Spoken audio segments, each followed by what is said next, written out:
법무장관 출신인 한동훈 의원도 강력한 입장을 호소했습니다. 억울한 죽음은 잊혀지고 묻혀지는 것이고 살인범은 자기 죄값을 치르지 않게 되죠. 이재명 민주당 정권이 정말로 살인자의 편에 서려는 것인지 묻고 싶습니다. 강자들은 별로 피해보지 않습니다. 정말 피해보는 사람은 사회적 약자들, 평범한 사람들입니다. 네, 문종영 대변인님, 그러니까는 한 의원 입장은 지금 검찰, 경찰 둘 다 수사를 하는 교차 검증을 하자는 이 얘기인 것 같아요. 네, 그러니까 국민들 입장에서 보면 지극히 상식적인 의견으로 들릴 것 같습니다. 네. 이번에 장윤기 사건에서 저희가 볼 수 있는 것은 기본적으로 이 보안 수사권 폐지가 일어난다면 예. 안전장치는 어디 있는 것이냐. 사실상 백지 상태라는 것이 만천하에 드러난 것입니다. 예. 저희가 아까 조금 전에도 봤듯이 유가족의 절규 그 내용 중에는 경찰이 본인 가족이라면 이렇게 수사를 했겠느냐라는 예. 아까 비판이 제가 좀 마음속에 계속해서 남는데요. 지금 이 검찰개혁이라는 미명하에 저희가 수사권 조정 그리고 보안 수사권 폐지 이런 정책들이 어떻게 보면은 뭐 제도적 논의, 법리적 논의가 너무 부실하게 진행되면서 그냥 민주당 주도로 강행되어 온 것이죠. 그런 과정 속에서 저희가 놓치고 있던 것은 이제 안전장치가 없고 결국 국민들의 어떤 권익, 피해자 보호 이런 부분에 대해서는 저희가 상대적으로 굉장히 졸속으로 정치권에서 논의가 되어 왔다. 예, 그러니까 전용기 의원의 이 발언에 대해서 굉장히 이견이 많더라고요. 정우상 의원님은 어떻게 보셨습니까? 글쎄요, 이제 뭐 경찰 가족들끼리 봐주는데 검찰 가족도 봐주지 않느냐 뭐 이런 식의 얘기일 텐데 사실 그 지금까지 검찰이 무소불위의 권력을 휘두를 수 있었던 것은 누구를 처벌할 수 있는 권한을 갖고 있다는 것보다는 예. 누구를 봐줄 수 있는 권한을 갖고 있었다는 게 검찰이 힘을 갖고 있었던 이유 중에 하나입니다.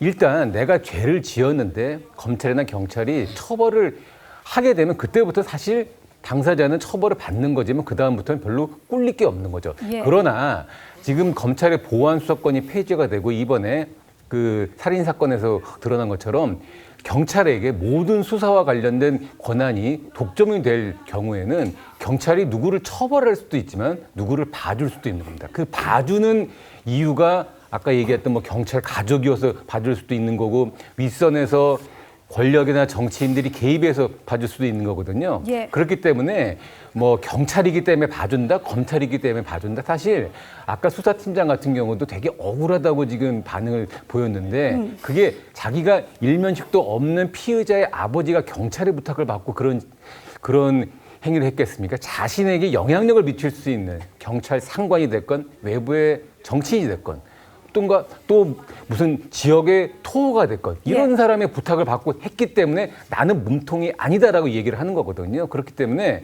이 보안 수사권 문제는 경찰이다, 검찰이다, 가족이다 이게 중요한 게 아니고 네네. 견제할 수 있느냐 이게 핵심입니다. 네, 그렇다면은 이 진보 성향인 민변에서는 검찰의 보안 수사권 존폐를 어떻게 바라보고 있을까요? 자, 진보 성향 민변도 10명 중 7명이 검찰 보안 수사권을 존치해야 한다 이런 입장이었습니다.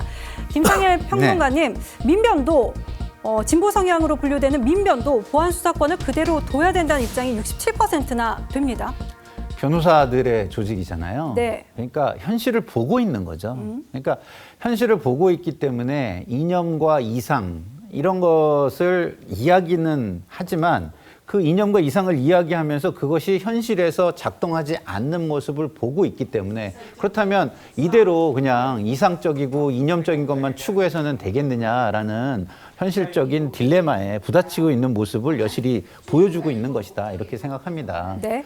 경찰이라는 것이 뭐 완벽한 조직이 아니고 검찰 역시 완벽한 조직이 아닌 것을 보여줬던 게 있습니다. 예. 그러면 과거에 완벽하지 않았던 조직의 문제를 해결하기 위해서 미래에 예상되는 문제를 무시해도 되느냐? 그것은 아니죠. 과거는 교훈이 돼야 되는 겁니다. 권력이 하나의 독점이 되면 어느 조직이든 그게 검찰이든 경찰이든 권력이 독점되면은 부패하기 마련이다라는 그 원리에 더 천착해야지 조직의 이름에 감정을 너무 실어서 사안을 봐서는 안 된다. 현실을 인식하는 민변의 이 모습을 정치권에서 좀 심각하게 다시 한번 고려해야 된다 이런 생각이 듭니다. 짧게 하나만 좀 덧붙이면 네. 김상일 평론가 말씀대로 이 민변 조사가 왜 중요하냐. 일반 국민들은 법을 잘 모를 수가 있어요. 맞습니다. 근데 이건 법조인이에요. 근데 무려 67%인데 이걸 본인의 이해관계만 따지면 변호사 이것만 따지면 돈 더 많이 벌어요. 보안수사관 폐지되면 이게 길어지고 수사는 더 복잡해지고 그러면 피해는 더 심각해지고 변호사 비용 더 올라가요. 그런데 적어도 민주사회를 위한 변호사 모임의 이 명분을 생각할 때는 내용을 알잖아요. 내용을 알고 본 이 사람들마저도 67%는 이건 아니잖아. 우리 돈 좀 더 벌 수 있어. 하지만 이건 아니야. 저는 저는 이렇게 생각합니다. 전당대회 끝나고 나면 이재명 대통령도 정성호 법무부 장관도 물러설 수밖에 없다. 알겠습니다. 그런데 이 심각한 보안수사권 존폐 논란을 두고 최강욱 전 민주당 의원이 다소 가벼운 듯한 발언을 해서 온라인상에서 또 이게 회자가 되고 있습니다. 한번 들어보시죠. 보안 수사권이 있어야지만 이게 밝혀지고 제대로 처벌될 수 있는 것이냐. 이 문제가 이제 핵심이죠. 검찰은 저 안 하네. 그러면 손 놓고 그냥 말고 끝나는 거냐. 보안 수사권이 완전히 없는 걸로 그냥 폐지됐다고 쳤을 때 내가 검사면 언론에 알리죠, 바로. 아, 언론. 그러니까 내가 공식적으로 문제를 제기하는 거예요. 네, 진행자도 굉장히 황당해하는 듯한 모습이었는데요. 정우상 의원님, 보안수사권 폐지하면은 언론에 알려서 억울함은 풀면 된다 이런 얘기를 하는 것 같거든요. 언론에 계신 분으로서 이게 해답이 될 수가 있다고 보십니까? 이제 저 최강욱 의원이 저런 식의 발언을 하고 있는 건 자신들이 이 정권을 잡고 있을 때는 이럴 때 언론을 어떤 관점으로 바라보고 있었고 언론을 어떻게 이용해 왔는지를 그냥 솔직한 자기 고백 형식으로 하는 거죠. 그러니까 지금 검찰의 보안수사권이라는 제도를 통해서 경찰에서 봐줬다거나 잘못된 수사 부분이 있으면 검찰이 그거를 보안수사권을 가지고 바로 잡으면 되는 문제인데 그거는 그냥 없어질 경우는 어떻게 할 거냐. 언론에 알리면 돼야 되고 언론이 검찰이 무슨 뭐 이용하는 어떤 자신들의 보조 수단입니까? 그리고 언론이 검찰이 그냥 얘기해주면 받아 쓰는 무슨 그런 기관인가요? 이 언론의 어떤 독립적인 운영이라든가 속성을 전혀 모르는 상황에서 언론은 그냥 자신들의 권력을 유지했을 때 자신들이 필요한 어떤 정보를 제공하면 그걸 그냥 그대로 받아 쓰는 자신들의 어떤 부속기관이라는 이런 아주 왜곡된 인식을 드러냈다는 측면에서 언론인의 한 사람으로서 뭐 네. 불쾌하다는 측면을 떠나서 국가 제도로서 할 수 있는 문제를 국가 제도가 아닌 다른 어떤 편법으로서 해결하겠다는 그런 왜곡된 인식을 드러낸 것 같습니다. 네, 그리고요. 언론에 알리면 된다. 저는 이 말이 되게 황당한 게요.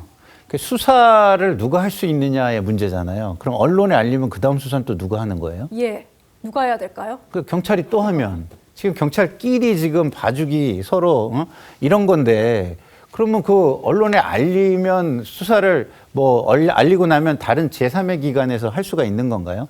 그걸 시스템으로 만들어야 국가인 겁니다. 근대 국가는요 시스템으로 돌아가는 거예요. 그때 사안별로 개인이 판단해서 하면은요 안정성이 떨어지고 힘이 없는 국민들은 예측 가능성이 떨어질 때 가장 심각한 민생의 위기를 겪는다라는 예. 것을 우리는 역사를 통해서 알고 있다는 말씀을 드립니다.